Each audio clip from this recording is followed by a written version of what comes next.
Alguns partidos políticos se uniram para entregar um pacto pela paz ao TSE nesta quarta-feira. Após o assassinato de um tesoureiro do PT em Foz do Iguaçu, os partidos políticos da coligação da pré-candidatura de Lula à presidência também se encontraram com o ministro Alexandre de Moraes. Os detalhes na reportagem de Brasília, Yasmin Costa.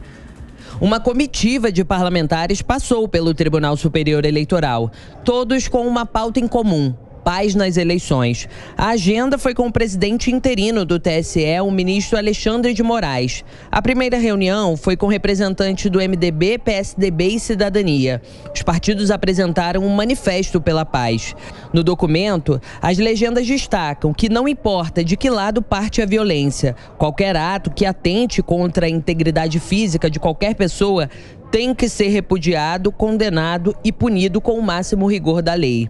A pré-candidata à presidência, Simone Tebet, disse que Moraes garantiu que a Justiça Eleitoral vai seguir a lei. Do nosso lado, o nosso compromisso com a democracia, com as instituições democráticas, que do nosso lado não haverá fake news, nós estaremos tratando adversários como adversários e não como inimigos, que nós estamos aqui pedindo, conclamando que os demais pré-candidatos assumam o compromisso que estamos assumindo de um pacto de não agressão nessas eleições e que nós estamos aqui reforçando que acreditamos, confiamos na Justiça Eleitoral, no pleito eleitoral e vamos respeitar o resultado das urnas. Moraes também recebeu parlamentares e dirigentes de partidos que fazem parte da coligação Lula-Alckmin. Eles apresentaram 2 documentos ao ministro. O primeiro, uma espécie de memorial descritivo com todos os eventos violentos ligados ao presidente Jair Bolsonaro desde 2018. O segundo, um pedido para que o presidente Jair Bolsonaro se abstenha de qualquer ato de incitação à violência e que ele use seus meios de comunicação pessoal para incentivar os apoiadores a não reagirem violentamente no período eleitoral. O senador Randolfo Rodrigues, líder da oposição no Senado, confirmou que, em caso de descumprimento, pode ser aplicada uma multa de R$1 milhão por dia. Nós pedimos que o senhor presidente da República, notadamente, e o seu partido político se abstenha neste período pré-eleitoral e no período eleitoral de qualquer ato de incitação à violência, que o presidente da República se dirija por todos os meios de comunicação que ele tem para incentivar os seus apoiadores a não utilizar e não reagirem violentamente durante esse período eleitoral. Nós pedimos que esses atos da parte do presidente da República ocorram no prazo máximo de 24 horas após a deliberação do Tribunal Superior Eleitoral. Os parlamentares também pediram que o TSE faça uma campanha institucional pela paz nas eleições.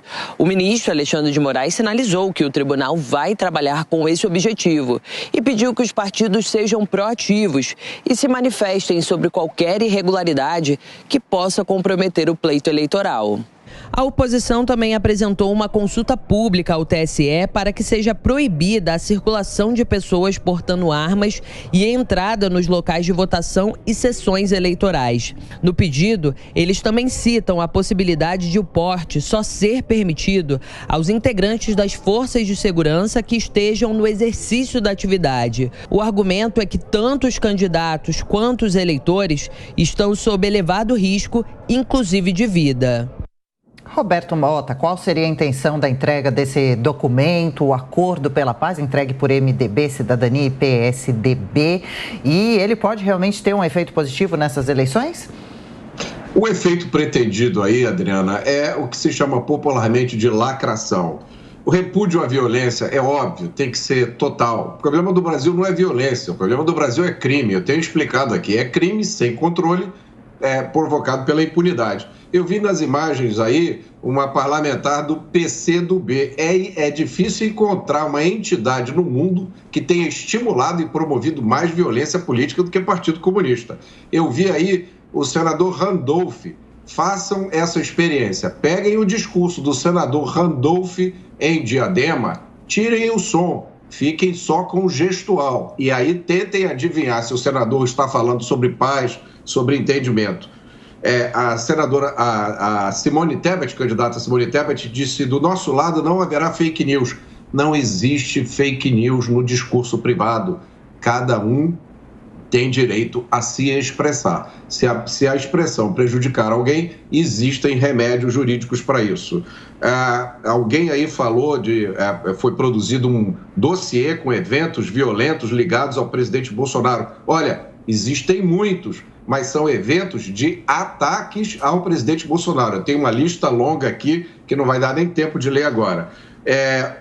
E os últimos ataques ao presidente Bolsonaro aconteceram nos discursos do comício de Diadema. É só ir lá e conferir a fala dos presidentes. E por último, o senador Randolph está dando um prazo ao presidente da República. Ou seja, ele nem precisa mais do STF. Agora, ele mesmo é a autoridade suprema do Brasil.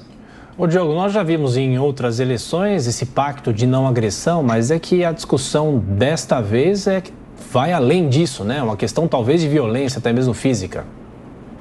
Pois é, a gente teve, obviamente, atos de violência em 2018, né? O próprio presidente Jair Bolsonaro sofreu uma facada. A gente teve também no início daquele ano aquele episódio em que a caravana de Lula de ônibus, em que tinha Lula entre passageiros, sofreu um ataque a tiros, até hoje não esclarecido.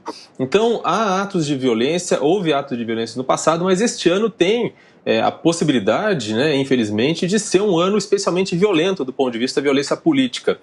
É diferente a criminalidade a que se refere o Mota, e de fato há uma impunidade contra, né, em relação à criminalidade no Brasil, da violência política em si. Aqui tem um fator muito grave no Brasil, porque o Brasil é um dos países com maior índice de violência política, e quando se fala em violência política, fala-se em assassinato de candidatos, de pessoas que exercem cargos públicos eletivos, de sindicalistas, de jornalistas e assim por diante. O Brasil é um país violento nesse sentido. Mas quando se fala na esfera federal, ou seja, no âmbito de uma eleição para presidente, talvez seja um ano especialmente perigoso. É preciso ser muito alerta em relação a isso. Então, eu concordo com a Simone Tebet quando ela fala sobre a necessidade de ter uma moderação, né, de ter uma atitude por parte dos candidatos de condenar qualquer tipo de ato de violência que ocorra no nome deles. Isso vale para qualquer candidato. Vi aí com curiosidade essa iniciativa do PT de solicitar ao TSE que seja rígido ou que exerça algum tipo de punição contra candidatos que incitem a violência, mas sou cético quanto ao poder real que o TSE possa ter em relação a isso. Mota? Só para esclarecer, o Brasil é um país com um nível de criminalidade que não existe em local nenhum do mundo. Então é lógico que vai existir o que está sendo chamado erradamente de violência política. O que acontece são crimes que são cometidos por políticos ou contra políticos que vão permanecer impunes porque o sistema de justiça brasileiro não consegue punir ninguém. E por que é errado usar a expressão violência política, Mota? Você não explicou, é errado, mas por que é errado falar que é violência política? Porque violência é um termo abstrato. Quando acontece um crime, a gente tem que chamar pelo que ele é. É um crime. Um crime tem um autor, um crime tem uma pena que precisa ser cumprida, um crime tem uma sentença. Quando você fala violência política, é uma coisa abstrata, ninguém é culpado da violência política. Então é um crime com motivação política, podemos falar assim? É um crime com motivação política, ou o crime é cometido por um político. Qual é o problema de dizer isso? Olha, se o político Nenhum problema. Só queria entender por que você não gosta que use a palavra política associada a esse tipo de ato de violência. Não é questão disso. Eu só faço questão de chamar a atenção para o fato de que o Brasil é um país que já teve 65 mil assassinatos por ano. O Brasil é o país que mais mata qualquer categoria de profissional que você possa imaginar. O Brasil é o país que mais mata políticos, dentistas, ginastas, jogadores de futebol. Então, essa chamada de atenção para o crime político, ela é feita fora de contexto. O que a gente tem que explicar para os telespectadores é que a legislação penal do Brasil encoraja todos os tipos de crime. o crime político é apenas uma modalidade a mais. A gente não vai resolver o crime político, nem nenhum outro crime no Brasil, fazendo pacto pela paz com frasezinhas. A gente vai resolver mexendo no nosso sistema de justiça criminal. Aí que o risco que nós corremos, eu, você, todo brasileiro, ele vai ser trazido aos níveis das outras democracias do mundo, entendeu?